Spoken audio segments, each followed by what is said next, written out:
It's been 6 months since oil stopped flowing from the deepwater horizon, but oil and tar balls are still washing up on shores of the Gulf. Most beaches have been cleaned, but some are an ongoing effort. It's like a ghost in the water. I mean, you know, we can't really get no data. The only thing I can go by is if the Gulf gets rough, they'll call me in the morning and say they got more tar balls on the beach. On Grand Isle, cleanup efforts continue on about half of the 7 miles of beaches.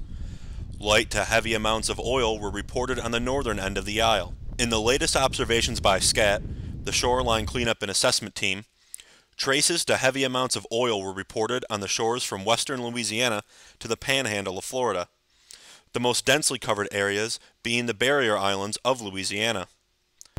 Amounts of oil in the water are much more difficult to measure. I don't think we will ever really understand exactly where the oil is going and with what effect.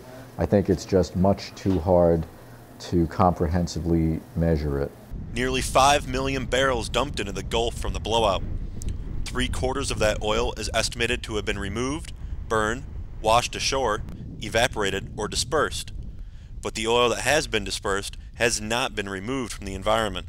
It's all in the water. It's like having grease in a pan in your sink. The grease is in a pan in your sink.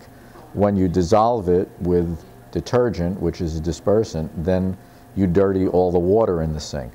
And that's what they did in the Gulf. The dispersed oil that lingers in the water has those that depend on the Gulf on edge. That's the biggest unknown right there, is what's going to happen down the road.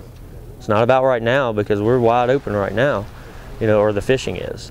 But it's what's going to happen to the estuary down the road. Research will continue in the Gulf as the long-term effects of the blowout are still unknown. As another year comes around, will it look like there are as many fish? Will it look like there are as many whales? You know, will it look like there are as many sea turtles? It'll take at least a year to try to tell those things.